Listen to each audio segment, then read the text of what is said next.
I am Ray, and when life doesn't seem to be working out, it is because life is working on you. You see, we are like a work of art in a marble block, and pieces of ourself have to be chipped away in order for that work of art to be revealed. But guess what? We don't like having pieces of ourselves chipped away. As Jordan Peterson would say, the dead wood has to burn off in order for new life to emerge. And with death comes suffering. With change comes suffering. When the old version of ourself has to die, we are hesitant to let it go. Because, well, not only are we attached to the old version of ourselves, but to become non-attached is to go through suffering, is to burn, and we do not like to burn. But this process of change, it only burns because we are attached, because we do not want to let go. And so I say, the more you hold on to the past versions of you, the past experiences, the more life will drag you along kicking and screaming, because life is change. And therefore, the more resistant we are to change, the more we will suffer. And oftentimes, we are so attached to an outcome that we are far removed from the present moment. You see, much of our suffering in life comes because we are perpetually separated from the present moment. Life can only be experienced in the present moment. So the more you are separated from the moment, the less you are truly living. And how does this happen? We have been conditioned our whole lives to be thinking all the time, to be regretting all of our mistakes of the past and ruminating on the worries of the future, and then also judging our current experiences, judging ourselves and judging other people. And when we are perpetually stuck in our mind space, we are separated from life itself. And when we are separated from life, we grow closer to death. We exit the flow, and when we are not in flow, we are in resistance. The mind is what creates the resistance to our experiences. And in this present moment is a flow state, and it is a state of no mind. That is why when you are deeply engaged with something, you will not be burdened by any thoughts, and in that moment there will be no suffering. You see, we have such a hard time of it because in this life we are so attached to certain outcomes. We say, I want life to be this way, and when life is not happening exactly the way that I want it to happen, then I am upset. I get frustrated, or I experience suffering. We enter into resistance to life. But it's not about the destination. It's not about what you get in life. It's about who you become along the journey. And if you can remember this, whenever you go through difficult times, you will realize that these times are shaping you into the character that you need to be in order to receive all of the things that you have ever desired. But the question is, will you resist or will you allow? Now, of course, we are only human, so when we experience difficult times, it's easy, it's natural to fall into resistance. Don't beat yourself up so much over it. But it's about how long you stay down. How much can you get? Sorry, I'm sick. Facing the difficult times now. How many times can you get hit and keep moving forward? You see, what separates a winner from a loser is that when a loser fails, they give up. And when a winner fails, they learn. We're all going to fail. And we're all going to experience resistance. We're all going to experience difficult times. These things cannot be avoided. What matters is how well you deal with them. Life is experienced through expansion and contraction phases.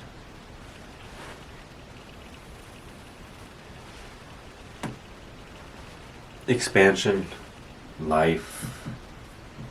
Contraction, death. Expansion, creation. Destruction, growth.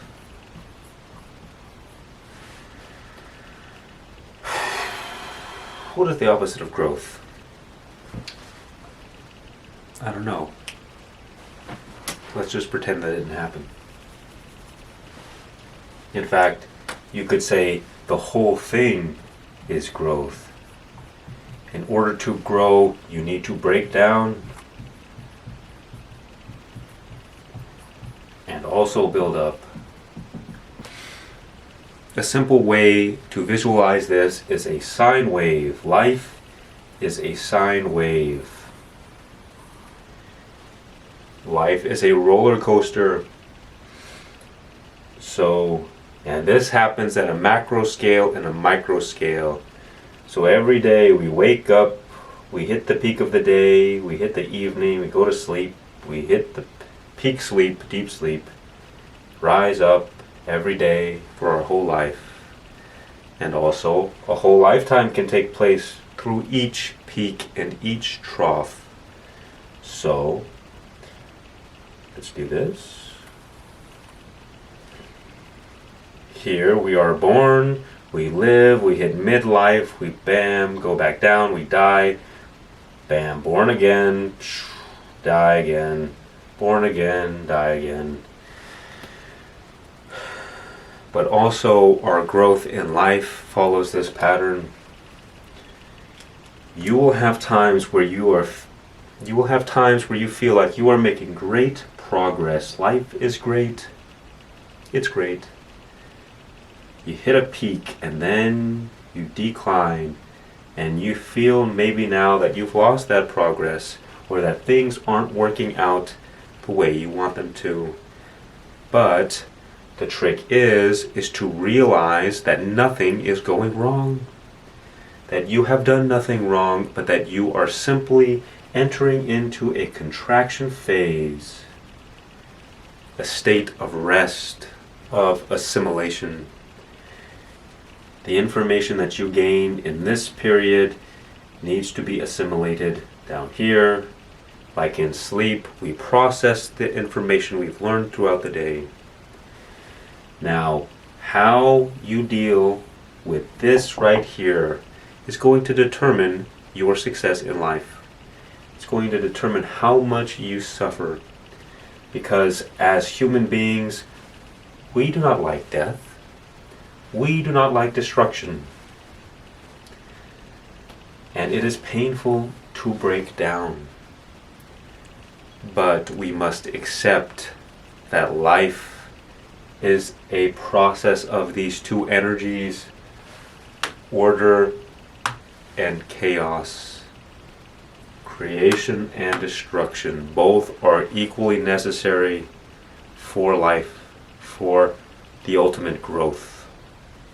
One great thing that I learned, or at least I noticed about myself, is that every time I achieved or expanded, let's rephrase that, every time that I achieved something or pushed my limits or expanded, became greater, let's say, almost immediately, if not the same day, the next day, I experienced a kind of crash. So up, bam, and it was if there was this kind of wall. Now, many times we could label this as self-sabotage. Self-sabotage, where we have hit the current limitations of our self-concept. And because subconsciously we might believe that we only deserve so much, immediately we sabotage that success. We sabotage ourselves and return to a lower state. But if you have wisdom, you will realize that it doesn't need to be self-sabotage, but what needs to happen is a contraction phase. Now, the danger of the contraction phase is that we can enter into a downward spiral, in that we engage in some kind of negative behavior or addictions. And then on top of that, we bully ourselves, we judge ourselves with shame and guilt. So negative emotions, we feel bad, we feel like we're doing something wrong, or we slip into addictions, old patterns of behavior. Now the contraction phase is inevitable. We cannot avoid it. The only thing we can do is allow it to be productive. Whereas a lot of the times we are not productive during these phases. And so when we face these difficult times, which are contraction phases, either in the micro, on a daily level, or a weekly level, or in the macro, a yearly level, we have to figure out how to make these times as productive as possible. And in order to do that, we first have to realize that we are in a contraction phase. Let's first point out some of the dangers. If you allow yourself to remain in a downward spiral, you enter into physical death. This contraction phase is a phase of death, but if you do not do it wisely, you may end up in physical death. Not good. What you want is psychological death. Those who do not know how to wield their mind properly will succumb to this because they will have no way of escaping this contraction phase. It will be as if they are stuck in a black hole. So they fall down, but they are unable to get back up because they don't have the proper faculties, the proper resources in order to understand how to do so. They are ignorant that they are in a contraction phase and that this phase is completely necessary, but because of their own ignorance, they are unable to sustain the balance, the flow of life. And because they remain stagnant, they do not enter into a new they do not enter into a new expansion phase, and so they die, often prematurely. So during a contraction phase,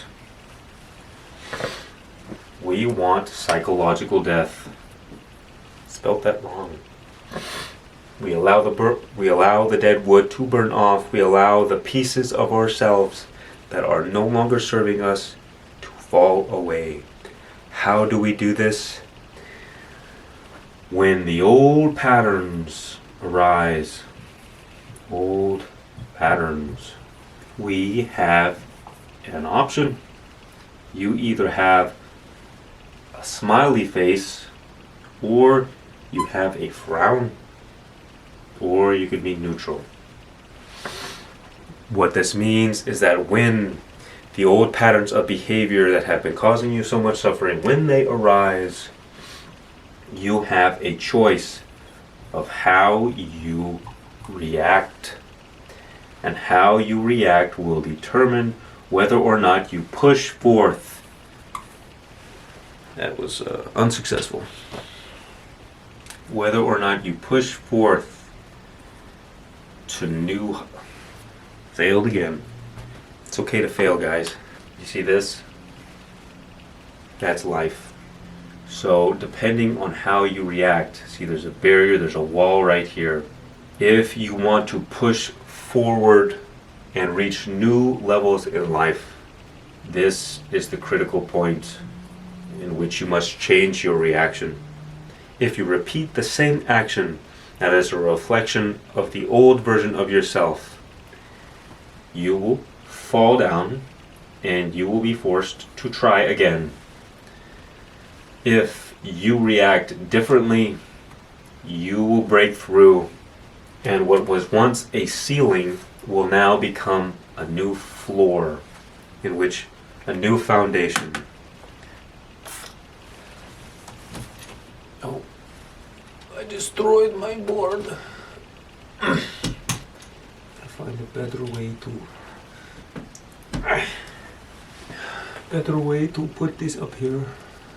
And so psychological death can happen when we react differently to the same experiences, because our new reactions are reflections of the new identity, and our old reactions are a reflection of the old identity. Now, contraction phases are a time of rest, a time of stillness, recovery. They're a time to do nothing. A lot of people, especially in the America, we have difficulties in rest because we are programmed and conditioned to always be doing things, to always be moving. Time is money, and if you are not doing anything, then you are wasting money. But that's just a stupid way of living. Very egocentric, and you will experience a lot of suffering if you abide by this conditioning. Because in the United States and in many places, we're all expansion, no contraction. No contraction. And that, my friends, is imbalance. And when you stagnate the flow of life, death is what emerges. The most important thing is that when we enter into these contraction phases, we do not judge ourselves. We say, it is okay to rest. It is okay to take a day off from life. It is okay to recover. It is okay to do nothing. Because in this phase, you are gathering and recovering your energy so that you have enough fuel to return back to the expansion phase. When you go through the expansion phase, you will use up your fuel, and then you will need to come back and recover. A lot of the times we talk about life lessons, and that you will experience the same problems, the same patterns over and over again until you learn. So one of the most important things in a contraction phase is to be aware. Awareness. With death comes non-attachment, and with non-attachment comes clarity. In these times, whether they're difficult times or whether or not they are simply contraction phases, what is most important during these times, or one of the most important things, is to gather knowledge. And in order to gather knowledge, you need clarity, you want non-attachment, and you need awareness. If during these contraction phases you wallow in your suffering, you allow shame, if you allow guilt, if you allow fear, any negative emotion, if you judge yourself, if you judge your experiences, if you judge others, this is what is called, you will eventually be led to hell. What does this mean? It means instead of growth, you will become resentful that life is not happening the way you want it to happen. And you will desire to take your hatred out on the world. Hell is like a sine wave, you hit a wall, and instead of the...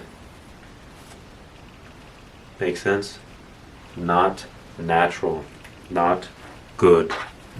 When you get knocked off your horse, you have two options. You either wallow in suffering about how much it hurts, or you get back on. If you do not handle these contraction phases well, by allowing the shame, the guilt, the fear, the judgment, you will stagnate your growth. And when life is stagnated, death takes over, and with death comes great suffering. Let me share a few definitions real quick. Life, with a capital L, life, equals life force plus death force.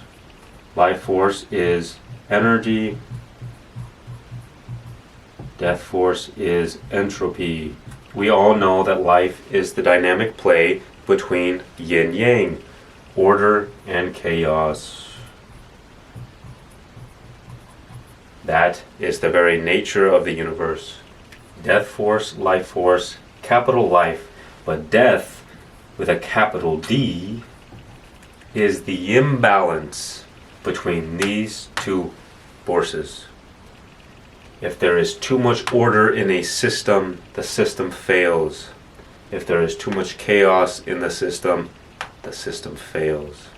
I wanted to make the point that there is a difference between the force of death and death itself. The force of death is necessary. You want this. This is the contraction energy that we experience. This is what you want to avoid at all costs. That is the imbalance between these two forces. If you do not expand when it's time to expand, if you do not contract when it's time to contract, in other words, if you force yourself to do things when it's time to rest, you will create imbalance in your body. Now, it can be important to be imbalanced for a time, but you must know that you must always return to equilibrium. Extreme work requires extreme rest. Otherwise, you will burn out and you will die. The quicker you learn to balance these two energies, the faster you will be successful in whatever you want to do in life. All problems and all struggle will occur because of the inability to balance these two forces. Because harmony is balance. Disharmony is imbalance. People say sometimes, especially in the West, do not be balanced, but they do not know what they're talking about. You see, I call myself the extreme Buddha because you want extreme balance. Successful people often live imbalanced lives because when you are fully balanced, you never really go so far in any one direction, but rather your energy is equally spread out among the different areas of your life.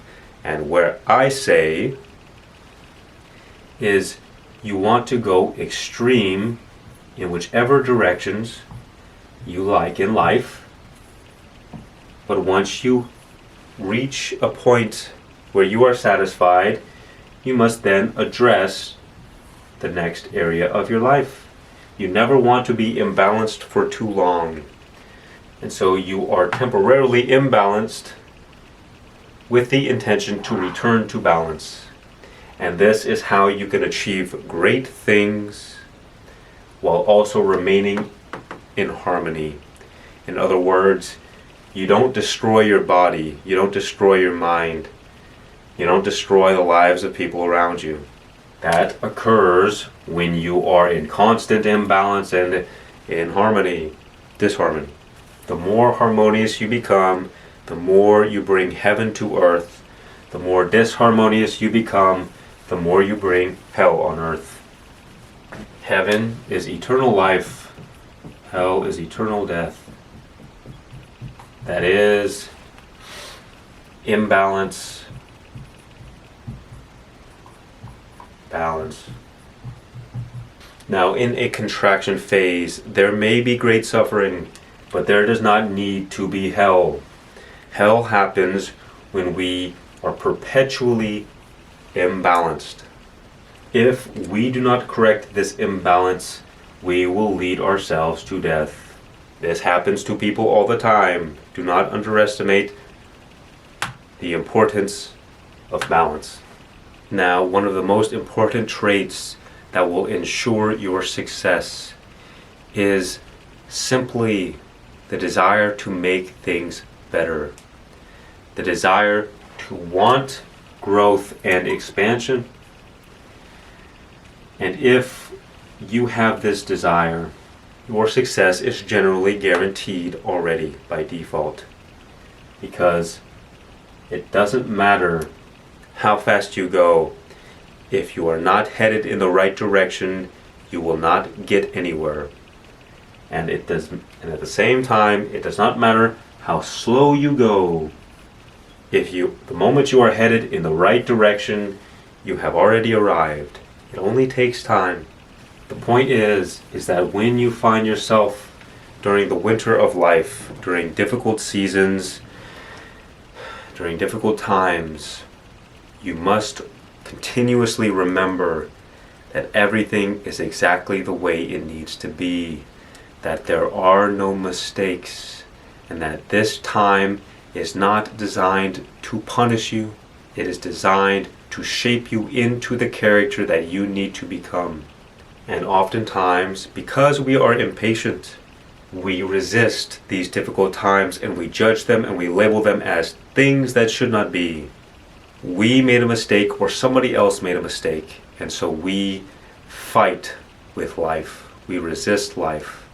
We say, somebody needs to pay for what has happened. Look at all these problems that need to be fixed. No, there is no problem. The only problem that exists is that if you do not align yourself with the natural flow of life, that is, if you resist these times right here, if you resist these times, see, look, it's a happy face.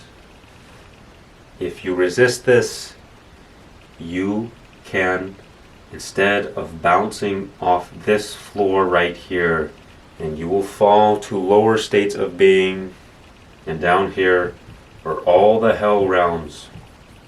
That is why it is of the most importance to learn how to manage these contraction phases. The key is, when you find yourself during these difficult times, begin to observe and pay attention. Discover the lessons. You see, the gold is found in the dirt, grass. Gold. The gold is hidden within the dirt. In other words, you will learn most in the contraction phases, in the shadow, in our unconscious. There lies our hidden potential. Not only all of our demons, but all of the great aspects of ourselves that if we can integrate, we will rise to higher states of being and actualize higher levels of our potential. And again, if we allow ourselves to suffer during these times, we will not have the clarity to understand what these experiences are trying to teach us. But if we can become detached and kind of assure ourselves that everything is okay, that everything is going according to plan, and that you only need to discover the lesson that this experience is trying to teach you, the moment you find the gold, you find the information, this is what will allow you to break through the resistance and rise to higher states of being. Because most of our problems in life are due to imbalance. What does this mean? We are born with a certain set of tendencies and traits. But we are not born whole and complete. We'll use a psychological example. There are, if you've ever heard of the Myers Briggs types, there are thinking types, human beings that have the tendency of using their mind. And there are feeling types, human beings that have the tendency to follow their feelings. These two types of people are opposites. Thinking types are weak in feeling, and feeling types are often weak in thinking. This is just a blueprint. Nobody is going to fit this exactly. The point is, as a thinking type, many of your problems will arise because of your inability to manage your emotions or manage your feelings. In the same way, the feeling types, many of your problems will arise because you do not think. One way to put this is that thinking types think before they act, and feeling types act before they think. In order for us to be whole and complete, we must integrate the opposite energy. If you are a thinking type, the feeling function will be in your unconscious. It will be hidden in your shadow. And vice versa. We are by nature, by default, imbalanced, and through our life. You could say even this is one of the great purposes of life, is that we incarnate into these unique forms to seek wholeness. In other words, we came from the source that was the totality of everything. Wholeness, completeness. And then we became separate. And in that separation gave us a fundamental drive to return to that state of wholeness. And one obvious example is in relationships. The people you find most attractive will often be those who are opposite to you. Because psychologically, we will want to unite with those who have the opposite tendencies, the opposite traits, to return to wholeness. And with wholeness is heaven. Separation is hell. And so, during these contraction phases, what you want to look for is the information that will allow you to return to psychic wholeness. And you will continue to repeat the same problems, the same tendencies over and over and over again until you discover and reintegrate those aspects of yourself hidden within your unconscious. That is why we want clarity. That is why we seek the information. We seek the lesson. Because every experience that we have is revealing something about ourselves that we were previously unaware of.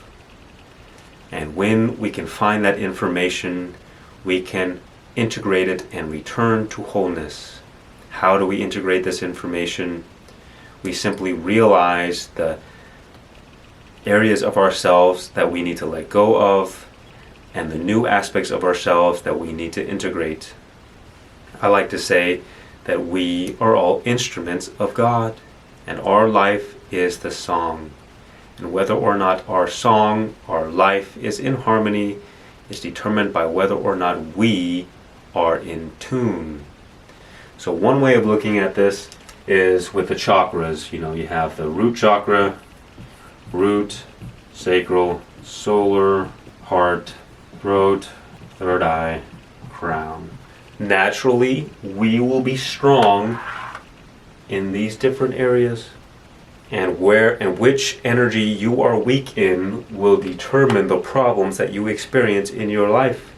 And to remedy those problems, you balance the energy. Like in Avatar: The Last Airbender, if you've ever seen the scene where the monk teaches the avatar about the chakras, he uses the example of a stream with pools of water. And in the pools sometimes collects things like seaweed or branches or things that clog up the flow and result in imbalance and in death. In order to return the flow once again, we have to remove the energy blockages. So if you are weak in the root chakra, you will experience problems related to survival, to safety. You might experience fear. If you have imbalance of the heart, you will likely be selfish. You will probably lack compassion, kindness. And so the secret to finding balance is exactly in the problems that you face during the contraction phases. And during those contraction phases, we often believe that life is not working out for us. But that is not true. Life is working on us. And until we become aware that these difficult times are designed to shape us into the highest version of ourselves, then often we will wallow in suffering and remain imbalanced and fall to the lower hell realm.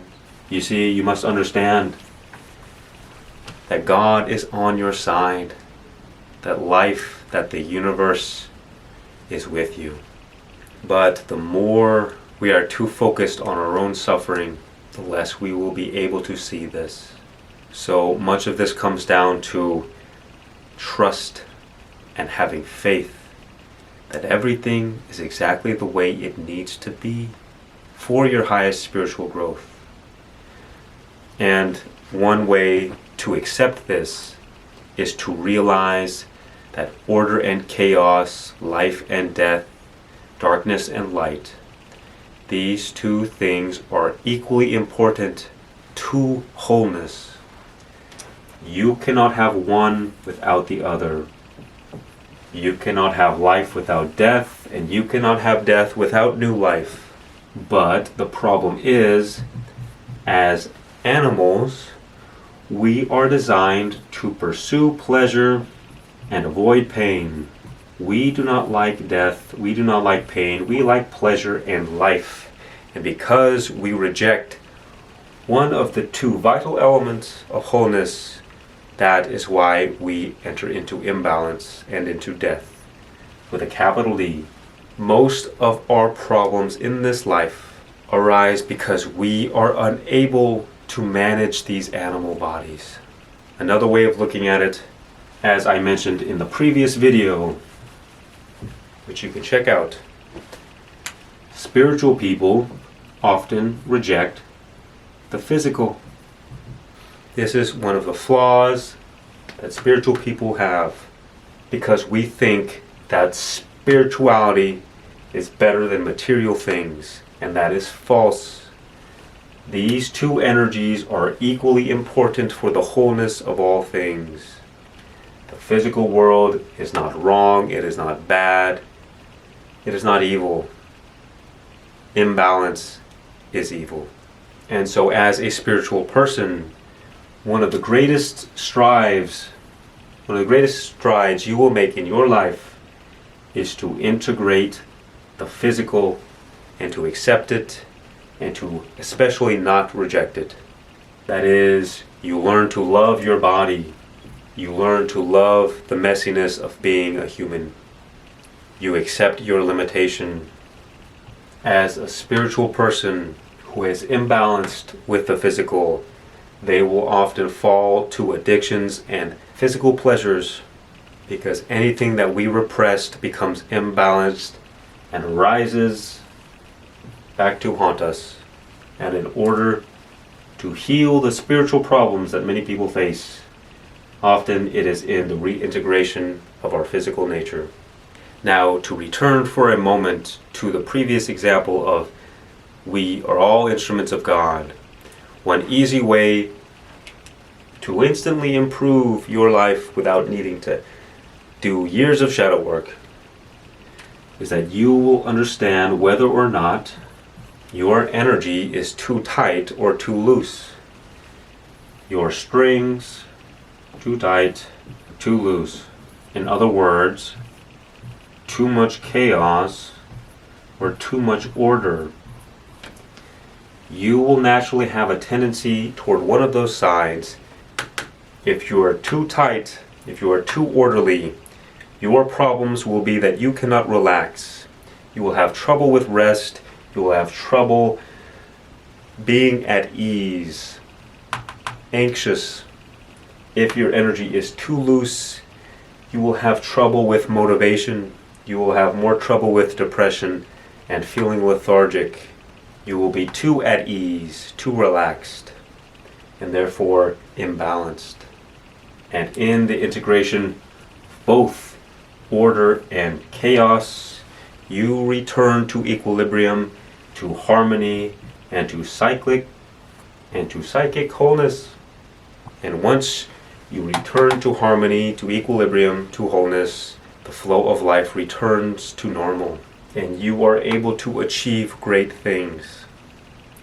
In fact, you could achieve anything. You will experience more peace, more love, more joy. You will discover your soul's purpose. Every day, you will feel that life is full of meaning. This is a life worth living. This is not good. Problems, struggle, suffering, difficulty, hell, and death. Now, I recommend simply beginning by becoming more aware, because as Carl Jung said, until you make the unconscious conscious, it will direct your life and you will call it fate. You must be aware why problems are arising in your life, why the certain same things keep repeating themselves. They are a reflection of us. Everything that happens is God, is the divine, communicating something. And with awareness, we will discover that message. And when we discover that message, we can heal and return to harmony. Once we know the aspects of ourselves that have been repressed, or the areas in our life where we are imbalanced, we can take steps to reintegrating those aspects of ourselves back into our lives. So for instance, if you feel like you are lazy all the time, you want to integrate routine and habits. If you feel that you always need life to go your way, in other words, you need to plan everything out, everything has to go according to plan or else you are unhappy, that is called being uptight. And therefore you need to loosen your strings, my friend. That is, you learn to relax, you learn to be at ease, you learn to let go and surrender. The game of life is all about energy balance. We go from wholeness, from unity, into separation, back to wholeness, to unity, and that is life. Everything that we do in life is secretly to return to wholeness, to return to God. In other words, this is heaven. We fall, as was foretold in the Bible, in Genesis. We fell into separation from heaven, from paradise, and now we have spent the rest of eternity returning back to heaven.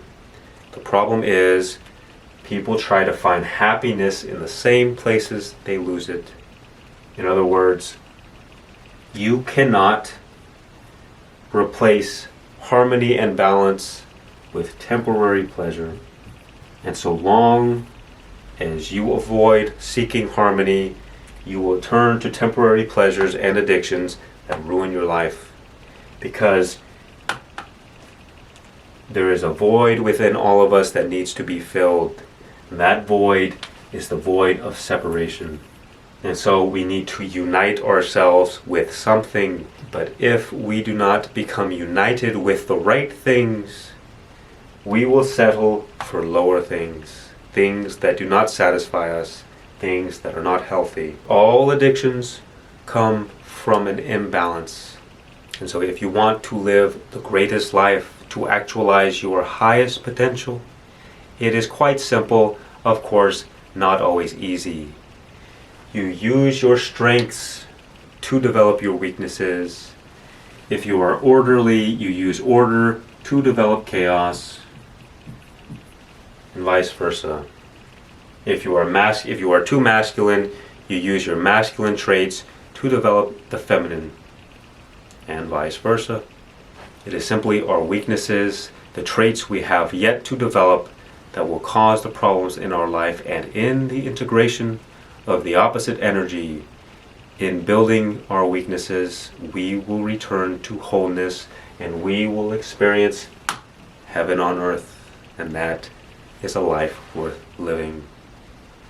I am Ray. Much peace and many blessings. Please let me know your questions in the comments below.